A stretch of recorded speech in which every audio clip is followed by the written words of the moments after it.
Welcome to Story Station, episode 15. In this episode, you can listen to 3 Indian stories.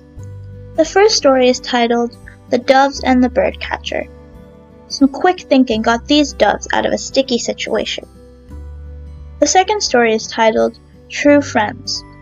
Listen to this story about how something terrible like a famine could bring old and new friends together.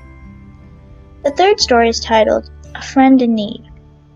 4 friends, a mouse, a crow, a deer, and a tortoise, who would have been natural enemies, helped each other out. Hope you enjoy it! I will read a story called The Doves and the Birdcatcher. A big tree grew in a forest. It was full of leaves and fruits. Many birds came to the tree to eat the fruits, and one day a hunter came there to catch birds. He spread a net beneath the tree and strewn some grains on the net. A crow saw him doing this, and it told the other birds, "Oh, birds, do not try to eat the grains below. A bird-catcher has spread a net to catch you." A large number of doves came flying from afar. Seeing the grains lying on the ground, they circled over the place. The crow shouted to them, "Do not go near those grains." But the doves were hungry and did not listen to the crow. They all came down eagerly and started eating the grain. Their legs were caught in the net and they started crying. The leader of the doves, Chitragriva, said, "Do not grieve, friends. We made a mistake, and so we suffer. The hunter will be hiding somewhere near. Before he comes, we must escape." "How can we escape?" they asked in chorus. "All of you keep yourselves ready. When I say the word, we must all fly up into the air with the net. If all of us rise from the ground at the same time, the net will easily come flying with us. The hunter will not be able to catch us," explained the leader. Oh yes, shouted the other doves. And, at the word from the leader, all of them flew up into the air together, carrying the net with them. The hunter saw them and cried, "Oh, my net is gone! What shall I do now?" The doves landed safely at a far-off place. The doves had a mouse friend. Chitragriva called him and asked him to gnaw at the net.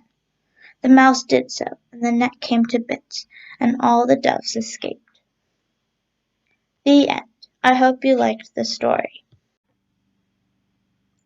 The next story begins in a moment. I will read a story called True Friends. Hiranyaka the mouse and Lagupatanaka the crow were great friends. One day the crow came calling on the mouse, with eyes full of tears. Worried, the mouse asked, "What's the matter? Why are you so sad?" "I am thoroughly fed up with this country. I want to go elsewhere," replied the crow.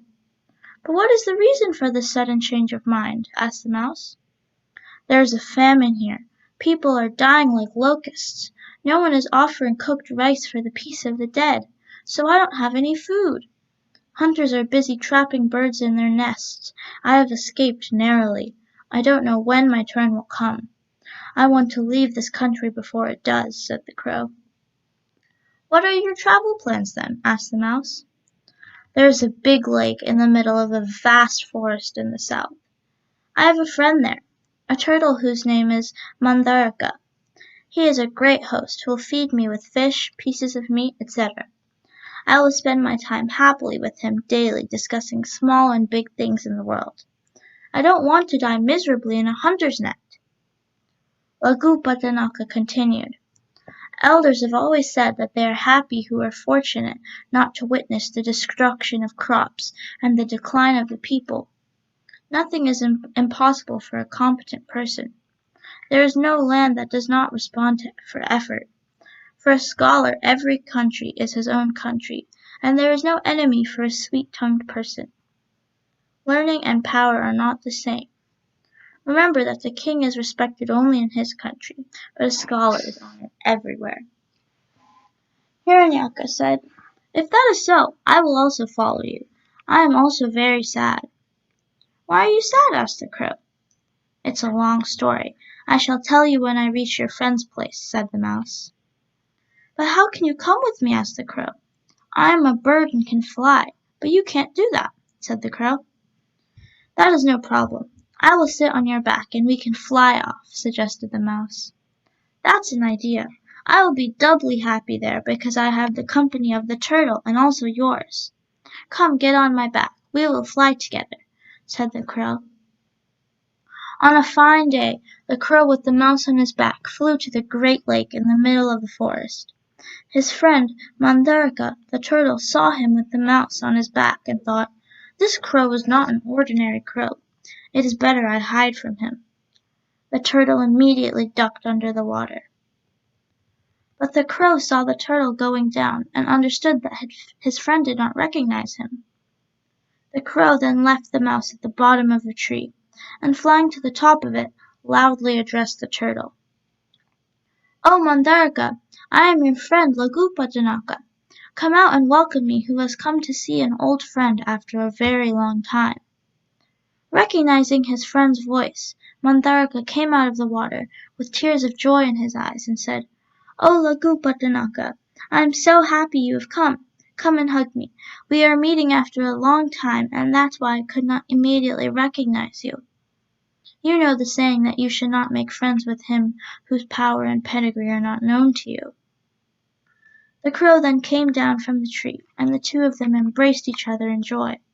They began telling each other about what had happened in the long interval of their separation. The mouse, Hiranyaka, too came out of the hole he was hiding in, and greeted the turtle and sat by the crow's side. The turtle asked the crow, "Oh, Lagupatanaka, who is this little friend of yours? Why did you bring him here on your back, though he is your food?" "He is my friend Hiranyaka. I can't live without him. Just as you can't count the stars in the sky and the sands on the seashore, I can't recount his great qualities. He is fed up with this world. That is why he has followed me on my visit to you," said the crow. "How nice of you! You brought me a new friend," replied the turtle. "Both of you can live here with me." And all the three friends lived happily ever after. The end. I hope you enjoyed this story. The next story begins in a moment. Today I will read an Indian story called A Friend in Need. This is a Hitopadesha story. Once upon a time there lived 4 friends in a forest. They were very different from each other, yet they were best friends and always came to each other's aid when required. The friends were a mouse, a crow, a deer, and a tortoise. This is a story of how these friends, who ordinarily would have been natural enemies, helped each other against their biggest enemy, man, who was a hunter. One day the mouse, crow, and deer were gossiping under a tree. They suddenly heard a scream. It was their friend, the tortoise. He was trapped in a hunter's net. "Uh-oh," exclaimed the deer fearfully. "What do we do now?" "Do not despair," said the mouse. "I have a plan." And the 3 friends huddled together and decided on their plan of action. The deer ran towards the hunter, who was close to the tortoise caught in the net. He reached there without the knowledge of the hunter, and lay down in his path as though dead. The crow flew towards the deer, and acted as though he was pecking at the deer. The hunter picked up the net and started walking home, when he suddenly laid eyes on the wondrous sight of a dead deer. "Hey, here is a deer all ready for me," he thought, and put down his net and walked towards the deer. The crow continued circling the deer, flapping his wings furiously whenever the hunter tried to push him away. In the meantime, the mouse hopped to the tortoise and started chewing the threads of the net. As the crow kept the hunter at bay, the mouse freed the tortoise. As soon as the crow saw that the tortoise was free, he let out a loud caw and flew away. The deer suddenly got up and ran.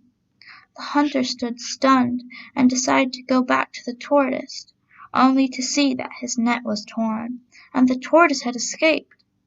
"If only I hadn't been so greedy," he thought. The 4 friends met under the tree, and could not stop laughing at the trick they had played on the hunter. Oh, what good friends they were, always there for each other. The end. I hope you enjoyed this story. Thank you for listening to Story Station. We are adding stories as frequently as possible, so check back often. We would love to hear your feedback and any questions you may have. Thank you.